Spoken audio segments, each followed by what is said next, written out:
Shall we begin?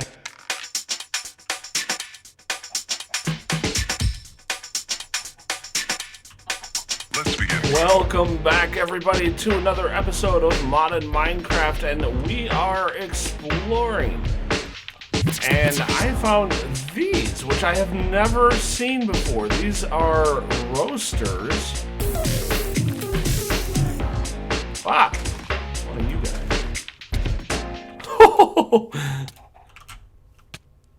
He shot me out like nothing.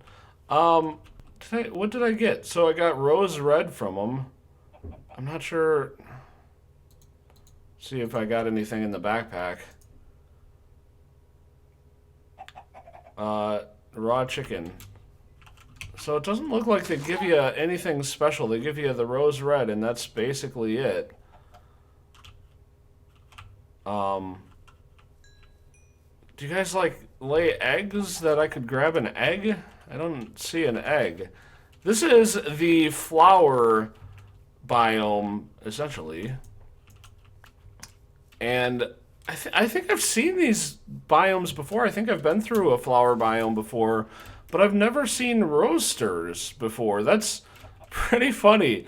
I was like, what the hell? There are red chickens out here. I love it. I love it. I wish they did something else besides just give out rose red when you kill them. I mean, that's cool and all, but, like, what can you do with that? So these are... is there any way I can grab this? No? Axe, maybe? Nope, nothing, no way to drop the giant red flower. I probably need Silk Touch. That's really something nowadays that I am more and more thinking that I need to invest in is Silk Touch, because I've found myself needing more and more things that require Silk Touch, and I just don't have it. Another one of those things is Podzol. I never can grab Podzol. Not that, I mean, that stuff is really that necessary for anything. But it'd be nice to be able to, I guess, get Podzol, if nothing else. So, this is an exploration episode. We are going southwest. Let's take a look here at where we are. So, up here, way up here is my castle. And I think I crossed the world generation line around here, but I didn't... Oh, actually, it looks like right here is the world generation of what I had looked at previously. Took me a little while to get there because I had gone south a little bit, but I decided that I haven't really gone southwest. You know what I don't think I've ever done is attack a penguin? They fight back, apparently. You're coming for me? Yep, you're coming for me. And they come... Okay. I didn't want to fight all you guys. I just wanted to check it out. They have a lot of health. I'm not gonna muck with that too much. I just wanted to see what I got, and I did get black penguin suit. I wonder if each type of penguin gives you a different type of suit. I would imagine so. So we are exploring southwest. This is my third attempt at an exploration episode. I've had technical difficulties still. Here's a chest and a node.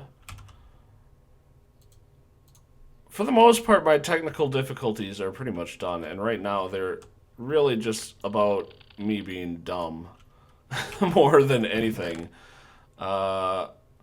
Steadfast drone, iron horse armor, that's interesting. I don't have any of that. Title scroll, equipped in the title scroll.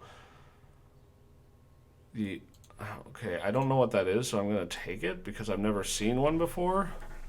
Part of low level can be eaten to restore 10 hearts. Knowledge fragment. Can I do anything with them? Permanent health increase. Part of a high level canisters can be... Permanent health increase. I should probably take that. Now, I'm always kind of scared of these things with the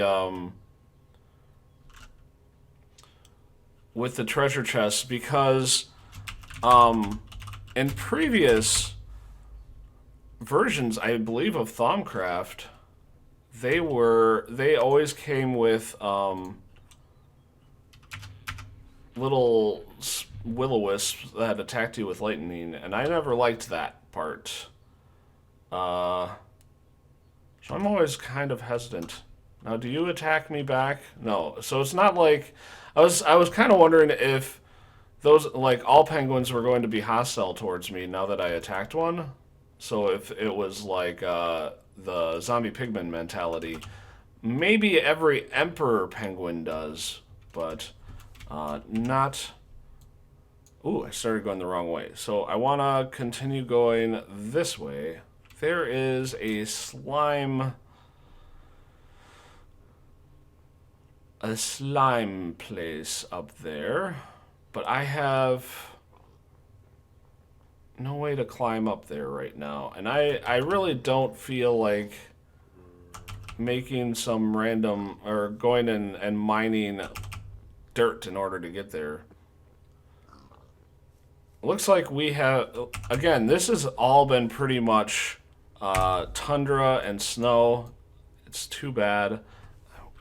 I'm gonna go more east, because it looks like there was, back where the tulip land was, that was good. So maybe if we go more east. No, we are getting sundown. I wanted to talk today about, I didn't know that you could get those underneath the ice. That's pretty cool. I wanted to talk a little bit about Batman versus Superman, because I saw that about a week and a half ago at this point. A little late to the game on it. I was kind of busy in life and couldn't see it earlier. I also saw Man of Steel shortly beforehand. I had never seen Man of Steel. I'm not a big Superman fan, so I never really wanted to see Man of Steel. So I never saw it. And I saw them both over the course of like 3 or 4 days, which I was really glad I did go back and watch Man of Steel, because it really ties into the Batman versus Superman movie.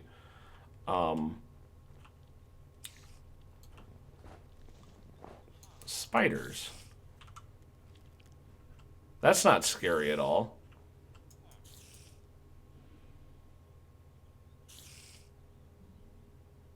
Where the hell is the spiders? It's probably underneath me. Come on, let me sleep.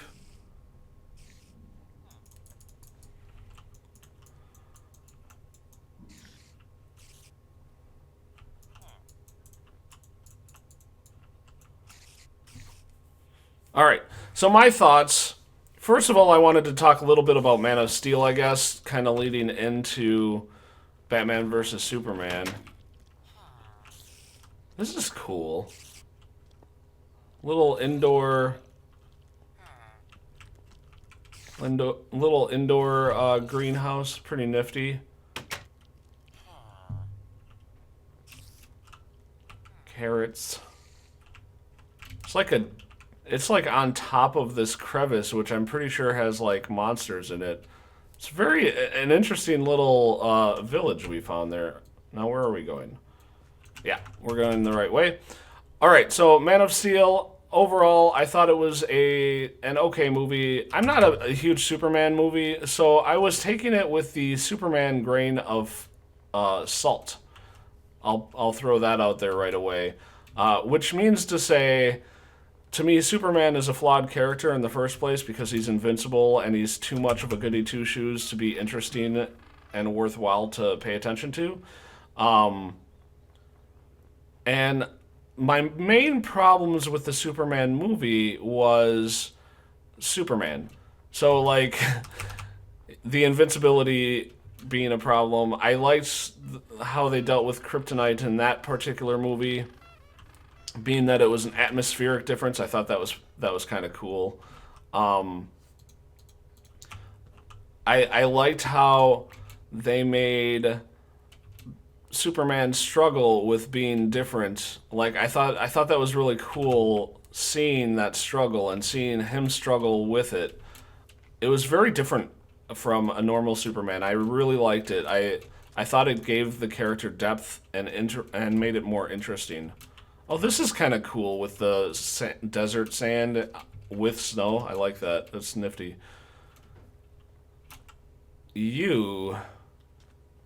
I'm interested in bookmarking.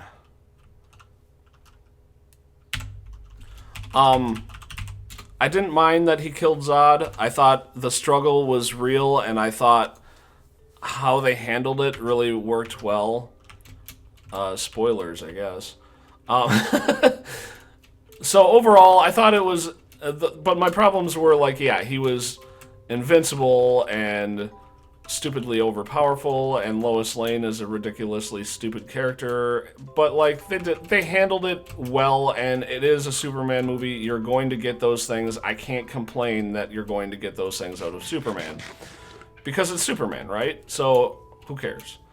So I thought it was all right. It was a pretty good Superman movie. It was an okay superhero movie. This is like a redwood forest. It's awesome. Like, there's one over there, and I thought I saw another one over that way, too. Very cool. I wonder if I can get in on a leaf here. That would be pretty awesome.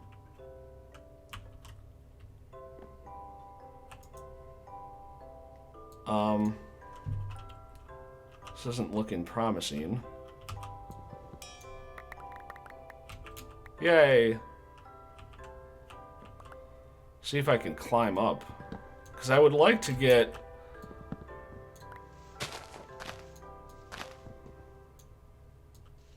some saplings out of this. Wouldn't it be cool to, like, build our own somewhere?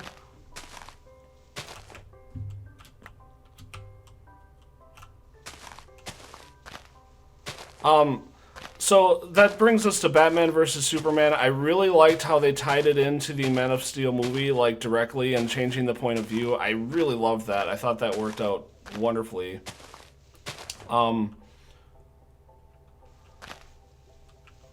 I liked Ben Affleck as Batman. I thought he was great. I think he makes a really good Batman, and I think it's funny how much people were whining about him being chosen. Largely probably because of Daredevil, but I think he's spectacular as Batman. So no problems there. I wasn't a huge fan of the Jeremy Irons rendition of Alfred. I wasn't a huge fan of... I was actually quite annoyed by Jesse Eisenberg as Lex Luthor, because that wasn't Lex Luthor at all.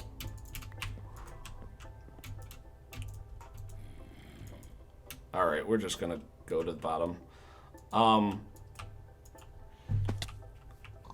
Really, I think my biggest problem with it was their rendition of Lex Luthor, because it just didn't even feel like Lex Luthor to me. It felt like the Joker, and I kind of wish that they had just made it the Joker, or had tied the Joker in, or something like that, if they wanted that kind of goofy, over-the-top villain like the Joker. So, I didn't like that. That being said, the movie was good. Like, it wasn't a Christopher Nolan Batman. It wasn't your traditional Superman, but I liked these renditions of them all the same. I thought they were really nice. They were a good change of pace from the stinky Marvel movies. And I say the stinky Marvel movies kind of tongue-in-cheek, kind of, not entirely, because, to me, the Marvel movies...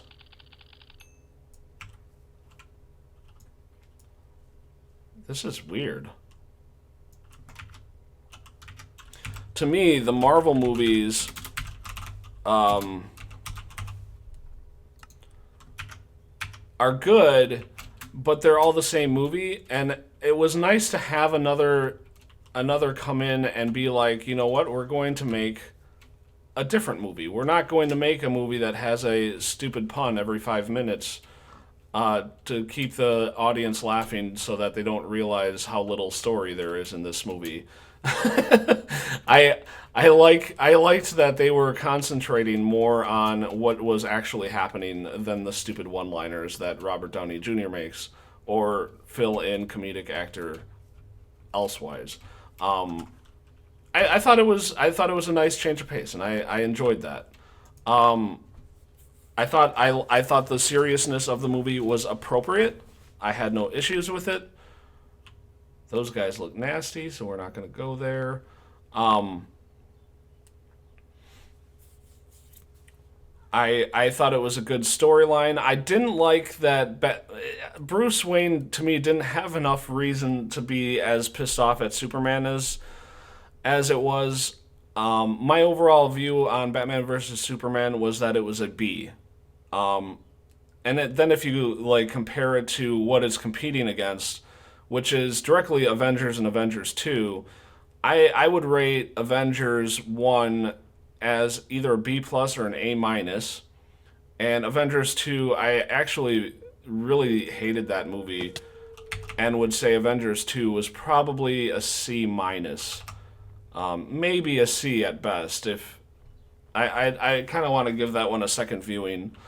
I real that movie was kind of garbage.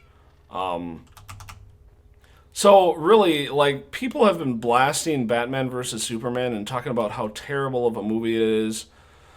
And it's not. It's good. Like, I would say it's a B. It's not great. It's not bad. It's better than average for a superhero movie. But I think what really kind of screwed it was that it's a setup movie. Like, it's setting up a whole series of movies. And I mean, they basically are doing the reverse of what Marvel did, where Marvel had the 5 solo movies set up the one major movie. They're doing the one major movie setting up the solo movies. And I think that actually did not work in their favor.